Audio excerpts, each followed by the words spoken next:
Well, if we can get beta on the market and then we can get a positive result from good financial decisions, then I want to offer my clients how to get make good financial decisions that will give them a positive result above the beta. So now I can be in a situation where I can get the beta from the marketplace quite easily, and I can improve upon that by getting the gamma that will give me a positive result. Somewhat this discussion today is about maybe we should be seeking gamma instead of seeking alpha, which is what everybody else is seeking. One of the first components of gamma, which is again the results you might get from intelligent financial decisions during retirement, is total wealth asset allocation. Now that's the title given by the researchers. I like to summarize it a little bit more as a good financial plan and understanding who you are. That's really what they were getting at. The research tended to be talking about the type of risk that you might, risk components, which generally we consider risk to be for individuals in their investment decisions, taking on risks that they have the capacity to take on the risk, or they have the tolerance or preference for a certain amount of risk. Now risk in the industry is also defined as volatility. So anytime something is volatile, it's both up and down, the more volatility it is considered to be more risky. Now, the problem with the mathematical definition of risk, which that is that people don't feel the same way on the ups and the downs. So risk always has to be taken in the context that individuals prefer to have the ups and not the downs. And in fact, they get any excitement they may get from the ups is often magnified greatly for the concerns they have on the downs.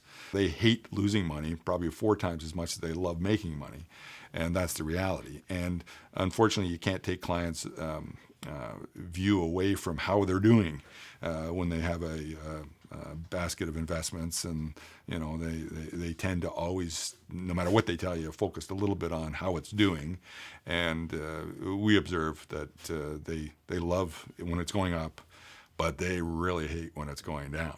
We always find ourselves having to be very concerned about how a client is going to react to something, so their overall tolerance for risk and their reactions to the ups and downs is something that we want to get a good handle on when we're dealing with clients.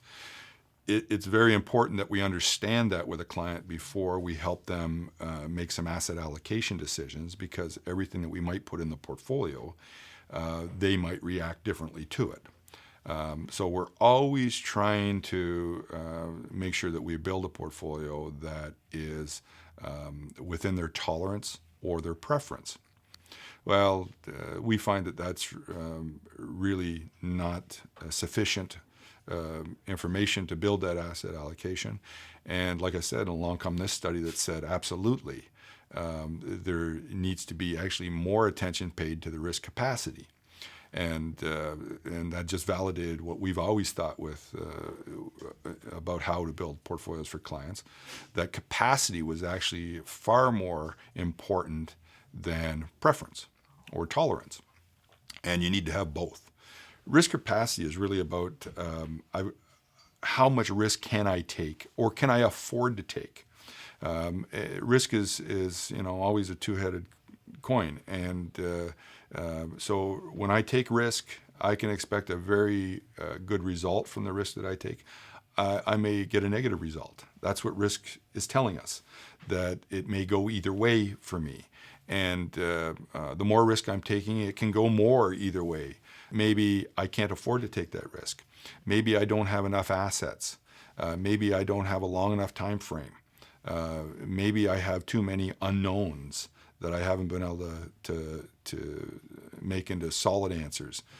So I may not have the capacity to take as much risk as I might like to take, which is what my preference and my tolerance is telling me. So I've got this tolerance to take much more risk, but my financial situation is telling me I can't take that much risk. And of course, you see the opposite too, that we have clients that can take lots of risk if they wished to, but they have no tolerance for it all. They're in complete panic when the markets go down, or their account is less than it was the month before. And they're just as right as everybody else. That's who they are, and that's how they feel about what's happening to their accounts. And if they have very little tolerance for the ups and downs, but they got great capacity that they could take all that risk, well, we're still going to build them a portfolio that allows them to feel comfortable with it. So capacity works both ways. Tolerances work both ways. And it's our job to make sure that they fit together and the client gets what they want. But again, back in the context of this total wealth asset allocation, if the client goes through this exercise and builds a portfolio that takes into account their preference for risk and also is built to provide the capacity that is available to them, then they will have a more optimum portfolio than one that's just designed on an investment theory, which says that the more risk I take, the more return I'll get. So that's the word again is that we're trying to optimize their asset allocation, and that optimization is now for the capacity that they can take, which is one step past what the industry tends to do, where if you recall, you go into the bank branch and you sit down with your advisor at the bank, they put you through a questionnaire. And we all use these questionnaires, and I do too, but I'm using them for risk tolerance. Well, very often your advisor is thinking that is the whole risk decision to be made. So they're going to run you through a questionnaire that gives them a good feel for your tolerance and your preference, and they're going to then build an asset allocation that meets that requirement. We're just simply saying that that's only half the picture. The other picture from risk is capacity. It's really nice that I feel okay taking those ups and downs. But can I take those ups and downs? And I can't answer, can I, unless I actually understand the context of my whole financial life. And I have to look at my whole financial plan that will identify my incomes and my expenses and my assets that I have and the liabilities that may come up and what my goals are really and when they are. And I need to do all those things to determine my capacity. And it's from that capacity information that we're going to try to optimize any investment portfolio that would come out of the tolerance choices. So capacity becomes an overwhelming, important, very, very important component in designing these portfolios. And we can't get to capacity without understanding our clients' total financial life. We need to know all the incomes that they have. We need to know all the liabilities that may exist out there. We need to know what they're thinking in terms of when they're going to give some money to their children or whether they're going to fund a charity. We need to understand what they want to do with the wealth they have and put it in context of a whole plan. So this idea of total wealth asset allocation is just simply saying that we should not be making asset allocation decisions without considering the whole. And it's been called for many years holistic financial planning. I think holistic kind of makes it a little bit too far out there sometimes. I like to think in much simpler terms all the time, that we just want to be thorough and complete and really have our fingers on the numbers. And it's an effort that we think is worthwhile. We always are putting our clients through gathering all the information that would confirm how much they're spending, what their other sources of income are, what's the likelihood of them actually buying a cottage. We want to try to get all these things up on the table so that we can build this whole comprehensive financial plan. And of course, the best way we found to do that is to do it in a collaborative way with our clients. So we spent a lot of time just discussing what they might do in this scenario, what they want to do. Are they worried about how much money they have? Or are they comfortable with how much money they have? We're going to try to build a whole comprehensive plan.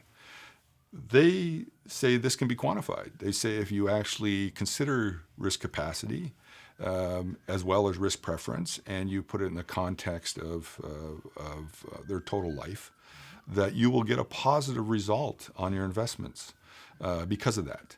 And it just comes down that we'll be making the right choices about the right things at all times by embracing this concept. The really good news is that just by understanding who we are as investors and what our needs are in our life, and do a very, very careful check of that, we can get a positive result in our investments by tailoring those investments to fit us and our situation very carefully. And so, it's a great thing that I can gain some actual investment return by just understanding who I am as an investor and what's important to me, and then taking that information and tailoring my asset allocation to reflect all that information that's come from my financial plan. So again, I feel pretty happy as a financial planner to be, to know that clients can organize their affairs based on who they are and get a positive result from doing just that.